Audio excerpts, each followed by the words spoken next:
really at the heart of science, you have to have a belief that there's truth, that there's something greater to be discovered. So the woman in that clip is Rosalind Picard. She's an extremely well-educated woman, a professor at MIT that went from atheist to Christian, and you're going to find out why. So let's go ahead and dive in as she unpacks the realization that science is not the only vehicle to truth. You said scientists too often assume that nothing exists beyond what can be currently measured. Materialism and right. scientism. Yeah. So in some sense, this assumption enables the near-term scientific method, assuming that we can uncover the mysteries of this world by the mechanisms of measurement that we currently have. But we easily forget that we've made this assumption. Right?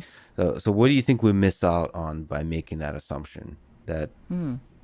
It's fine to limit the scientific method to things we can measure and reason about and reproduce. That's fine. I think we have to recognize that sometimes we scientists also believe in things that happen historically. Mm-hmm. You know, like I believe the Holocaust happened. I can't prove events from past history scientifically. You prove them with historical evidence, right? With the impact they had on people, with eyewitness testimony and things like that. So a good thinker recognizes that science is one of many ways to get knowledge. It's not the only way. And there's been some really bad philosophy and bad thinking recently, you can call it scientism, where people say science is the only way to get to truth. And it's not. It just isn't. There are other ways that work also, like knowledge of love with someone. You don't prove your love through science, right?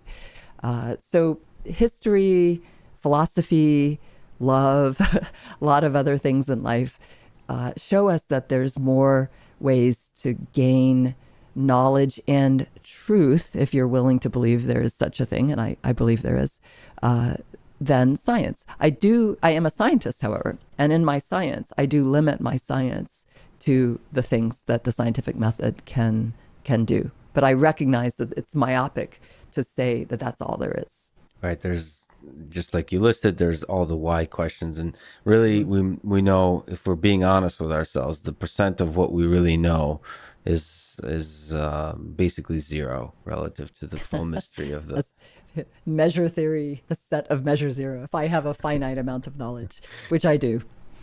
So you said that you believe in truth. So let me ask that old question. What do you think this thing is all about?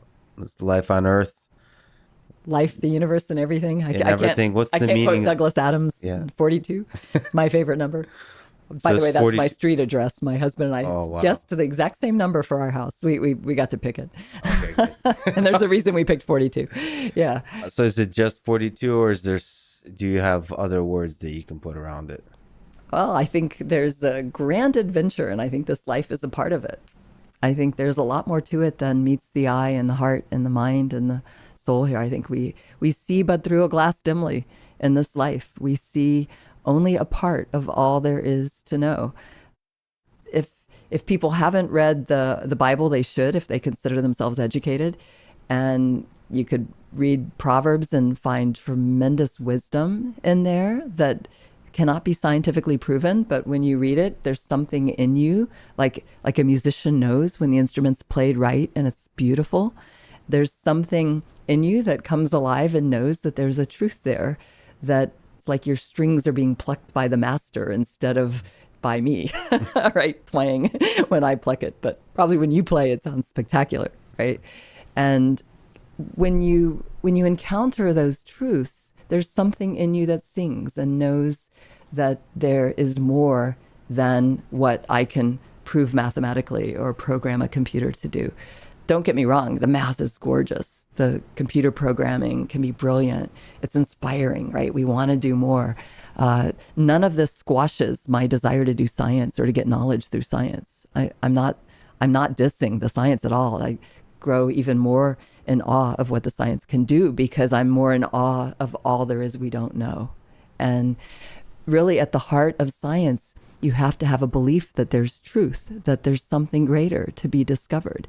And some scientists may not want to use the faith word, but it's faith that drives us to do science. It's faith that there is truth, that there's something to know that we don't know, that it's worth knowing, that it's worth working hard, and that there is meaning, that there is such a thing as meaning, which, by the way, science can't prove either.